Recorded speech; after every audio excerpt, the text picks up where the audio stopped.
This is Ken Lathrop from Coffee Crafters, and I thought we'd come down in the shop and do a quick video on doing your very first roast after you assemble your Artisan 9. Most people have figured it out, but there's a few little tricks that might help speed it up for you, and just some things to make sure to remember. Certainly some things on cleaning and some safety tips. So one of the things that you want to do when you're roasting is you want to get used to actually dumping the beans in the hopper up here. And so what I'm going to do is I'm going to show you something that I recommend with people. I'm going to do a 4-pound load today. When you're doing your first load, I recommend that you do not try to do just a 1-pound load. Actually do at least 2 pounds. I'm going to do 4 pounds. It's just easier to see the beans lofting and kind of keep track of it. But I would like to turn on the exhaust blower, because one of the things we want to always do, if we're roasting, dumping beans, doing anything, we want the exhaust blower running. Even when I dump the beans in here, when we dump them in the hopper, it actually vacuums off the dust that are coming off the beans when it's going in the hopper, so it's a good idea to do that. So I'm going to go ahead and start that up, because there's kind of a little pre-flight thing we're going to do with the blower running.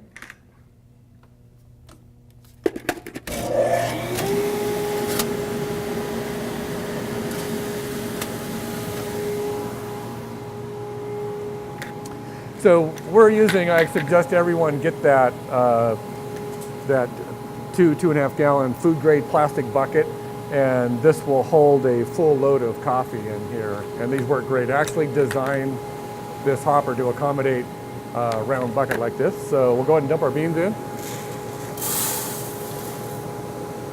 Before you dump your beans in, you always want to make sure you have this closed. And after you dump the beans in the hopper, you also want to make sure that you have those closed.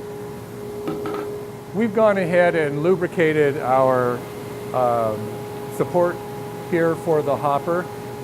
Each of you will get a spray can of this high temperature food grade lubricant, and what that does is it really helps that hopper, when it's on the gimbal, turn more freely. This is an aluminum plate back here, and we had it anodized. It's Teflon impregnated anodized, so it's really, really hard. They use it in aircraft parts that actually have wear parts, so we're hoping it lasts for a long time. But this will help it not show any signs of scoring or wearing. You'll have to reapply this about every couple of weeks, clean it up back there, put on some new, and it only takes a little bit, so don't overspray it and rip stuff all over your roaster. Just takes a little bit.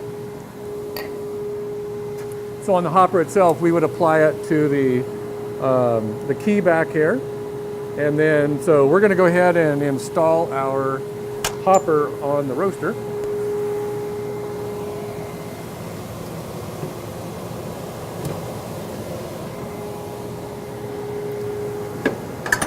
So you notice when we install the hopper, we turn it 90 degrees counterclockwise. Then the key fits in the slot. So when you rotate it back and set it down here, then it'll lock into place. One of the things you really want to be careful of when you first start roasting, you're going to get the feel for it after a while, but make sure that the bottom of the hopper is seated on the tube. And if you don't seat it on the tube and it's resting up at an angle like that, you don't get it down there, it will not be enough hot air to loft the beans. It will definitely be enough hot air to catch the beans in the bottom of the hopper on fire. And we know that by experience, because I was BSing in here one day showing somebody how to use the roaster, and actually started some beans on fire. So what I'm going to do is I'm going to go ahead and dump the beans in here, dump them in the hopper. So we're going to pull that out. It'll unload a full 9-pound load in about 6 seconds. And as soon as they're done, we're going to close that. Make sure you close this, because if you preload your beans when you're doing back-to-back roasting, and that's open, you'll dump it on top of your roasted beans, and you'll have a mess. So what I'm going to do now is I'm going to go ahead and dump these green beans in the hopper. One of the things I'd like you to do, there are actually 2 things with the green beans in there before you roast. One is get used to dumping those in the hopper, so you kind of get a feel of what it feels like to dump beans into the hopper. We'll dump those back in the hopper up here.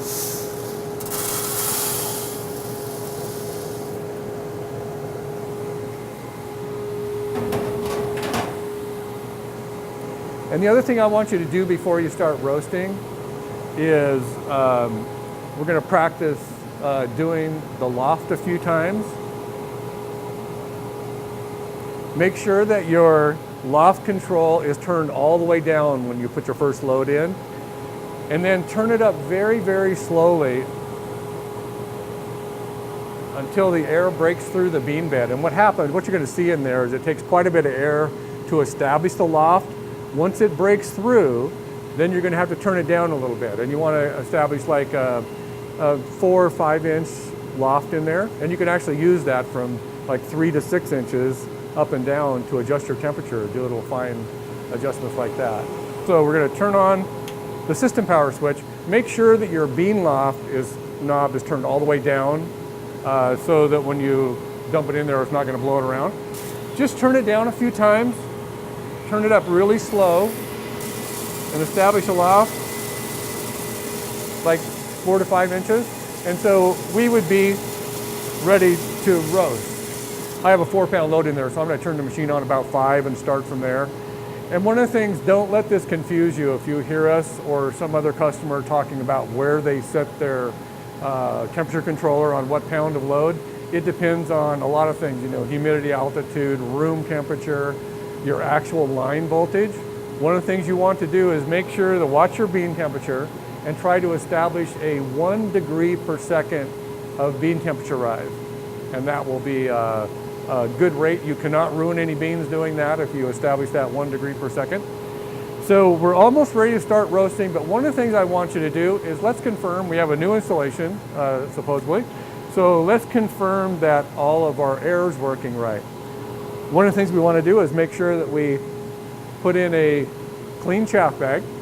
You will know when your chaff bag is really, really dirty, or if you haven't, take it out, clean it. You'll notice some chaff escaping here. We'll plug this up because the suction here depends on the air going through the chaff bag. So make sure that you keep clean ones in there. You can dump them, and reuse them several times before you have to clean them. Probably clean them every 60 to 100 pounds of coffee roasted. Go ahead and put a new one in there. So we're going to put this in here.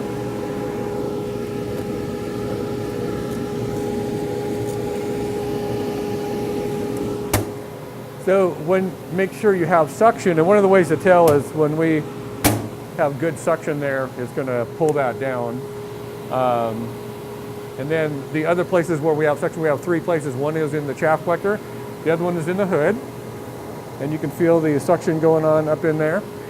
And the other thing, make sure that we have good suction in the vent hood.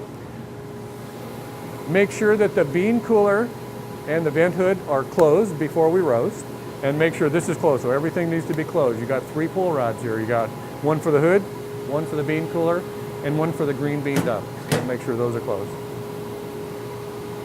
So that's about it. We're going to go ahead and get started, and we'll talk through some more of this as we start roasting. So I'm going to go ahead and establish my loft. I have a 4-pound load, so I'm going to start it on a heat setting of 5.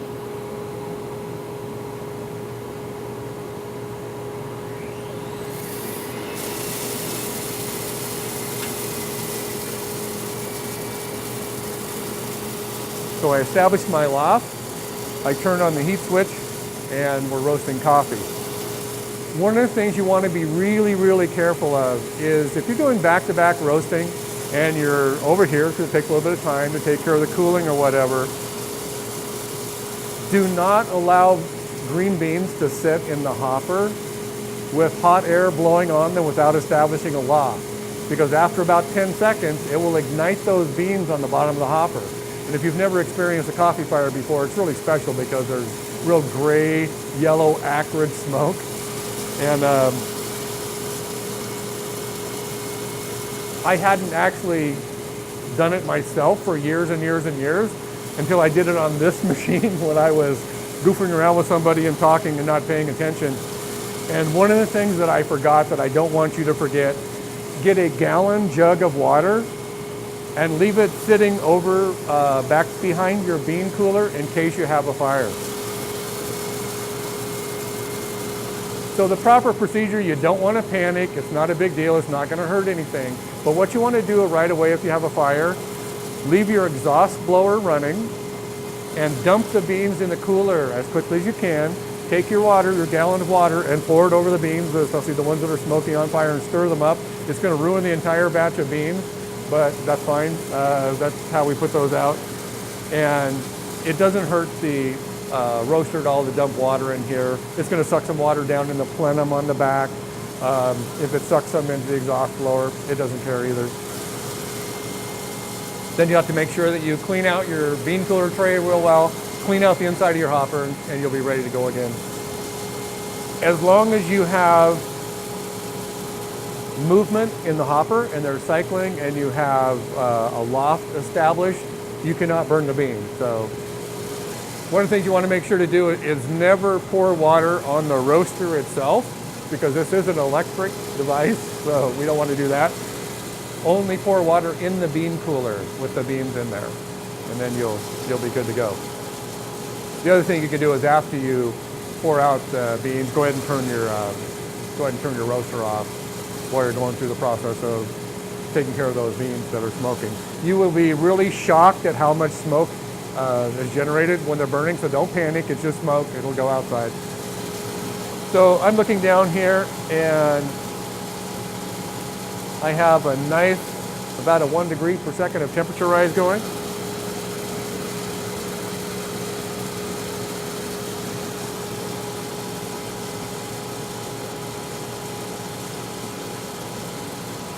So the first roast takes a little bit longer.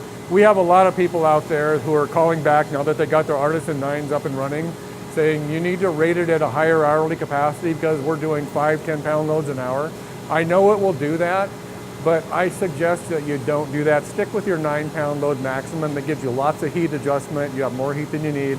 When we're roasting 9-pound loads, we'll turn it down to about 8 on the dial, and we can do, you know, an easy 5 loads an hour doing that. And when you start to do your back-to-back roasting, when you're get a little bit more proficient, you'll get a little bit faster between loads. Don't rush it when you get started. You know, if you're only doing 4 9-pound loads an hour when you get started, because you're taking your time to think through it and make sure you take care of the, you know, the hood and all this stuff, and make sure stuff is closed. Go ahead and take the time when you get started to give yourself a little bit of time to get used to the machine.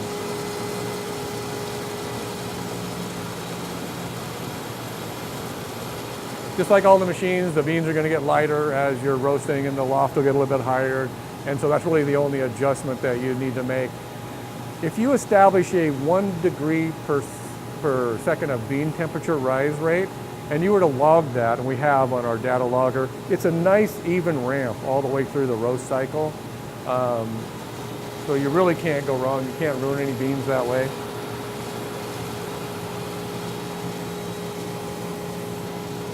Up inside of here, talk a couple of things about cleaning while we're going through our roast. There's what we use for the light over the top of the hopper is a GE oven light, and it's got a glass lens on it that you can turn and take out. And you'll look up in there, you'll see that it's going to get brown and crusted over, you know, after a few weeks of roasting. Take it off, put it in the dishwasher, go wash it in the sink, whatever. It'll clean it up, dry it off, and put it right back in there.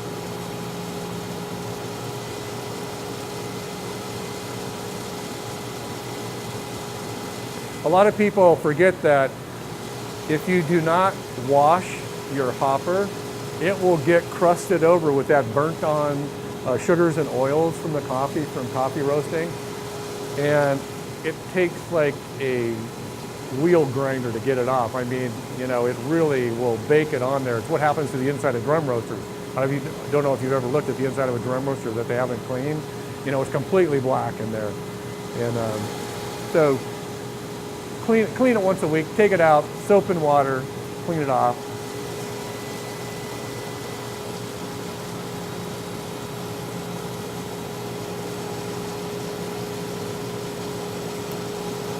So it looked like our setting of 5 here from a cold start was a pretty good setting, because we got a nice even roast air temperature ramp going on. We've just about pegged 1 degree per second of bean temperature rise, so that's a perfect combination, you know, for your first roast. And you want to practice doing that. A lot of people say, well, what roast air temperature do I establish for what poundage? Don't pay attention to the roast air temperature as much as you do that bean temperature rate of rise, because it's the #1 metric to look at to make sure that you're always on track no matter what load size that you have in there.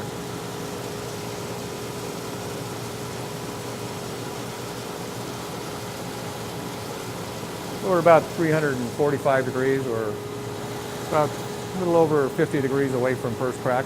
And you'll be able to hear the first crack really easily when you're roasting. If you got this far with your roaster, you probably already have it assembled. If you have any trouble during assembly, just give us a call. Jay Johnson, our engineer who did most of the design work for us, or took my ideas and actually made something out of them. He did a great job with the mechanical prints, and we have got very few calls with people having trouble putting it together. But if you get stuck or something, don't stress out over too much. Just give us a call and we'll walk you through that, whatever part you have. Remember that everything on the intake side of the exhaust blower, so everything on the roaster side is vacuum. So you don't need to tape all the seams. You see the picture on the back of the roaster that has all the ductwork. Just tighten up those hose clamps and that flex. You're going to have to change that, 2, 3, 4 times a year, depending on how much you roast. It's one of the maintenance items on the roaster. So you count on that as a regular maintenance item. On the discharge side of the exhaust blower, it's all pressure. So make sure to tape with the silver tape all of those seams from the discharge side of the exhaust blower to the outside, because if you don't, smoke will leak in your house and you will notice that.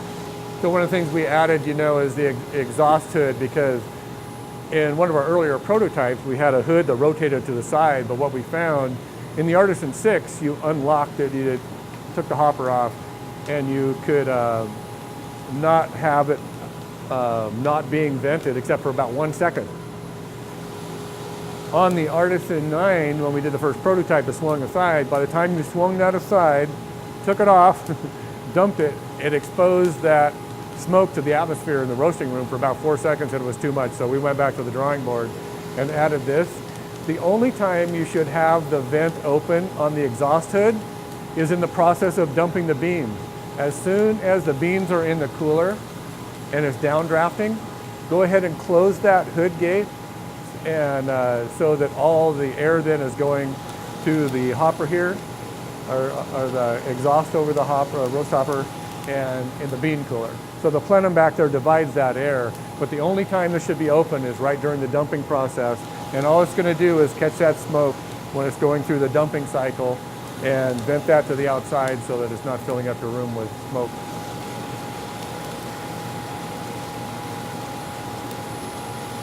I don't know if you can hear that or not, but we're already in first crack, about 415 degrees.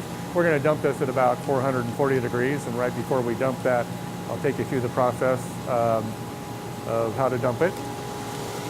The Artisan 9 is built for back-to-back roasting, and one of the things we improved on this roaster is we improved the ventilation out of the heat chamber void. So we actually have a hose there that vacuums the hot air, a high-temperature silicone hose that goes down in the plenum. And so all around the roaster here, it'll stay cool. Even after 4 hours of roasting, you can run your hand across here and you can feel the air going in through all of the louvers around the roaster. So we're really pleased with how much the ventilation helped with that. All right, so we just passed 430 degrees. I'm gonna dump these beans at 440. So we're gonna start getting ready to go through our process.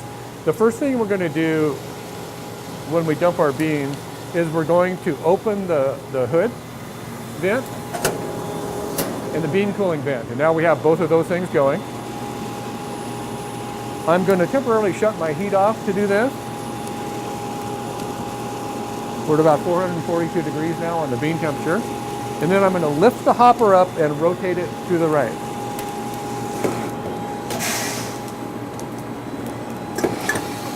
And then as soon as I dump the beans, I'm going to reach back here and close the hood. Now what that does is it's going to divide that cooling between the cooling tray and here. So if we were doing back-to-back roasting, we would go ahead and open that up again, dump our next load in, because you can roast and cool at the same time on this machine. make sure that we dump that green bean dump gate, and we would be cooling and roasting at the same time. It takes about 2.5 minutes to to cool a full 9-pound load. If you're this load here, where it's just 4 pound, it'll cool in about 60 seconds. It takes about 90 seconds to do a 6-pound load. So we've added a little bit of time to the cooling, but it still cools very, very fast for a coffee roaster. Use a stainless steel spoon. You can stir those around a bit, get the hot beans out of the corner, level it out, and it's just about cool. So we just roasted a 4-pound batch. If we were roasting back to back, we would already have our next load in there. So that's about it. Just remember to take your time on your first batch, familiarize yourself with the bean dump, familiarize yourself with the green bean dump it in the hopper a few times, dump it out, dump the green bean back in the bin up here, and just so that you're kind of used to that part. There's a blast shield on this, and the reason this blast shield is on that handle is when you go to dump, that blast shield is, your knuckles would be right over the hot air going up there. So make sure that the only time the hopper is not securely secured to the tube down here is when you're dumping the beans. Always make sure that it's sitting up there. You wouldn't want to leave it sitting over to the side like that while the hot air is blowing up there. You'll superheat the handle. But okay, that's it. Beans are cold. We close the cooling blast gate, and then we would be ready to go. So that basically just walked you through your first roast with the Artisan 9. If you have any questions before you start to do your first load, you want to ask us a few questions on the phone, or we'll even walk you through it as you're actually doing some roasting, don't hesitate to call. We're here to help you, and thanks for watching.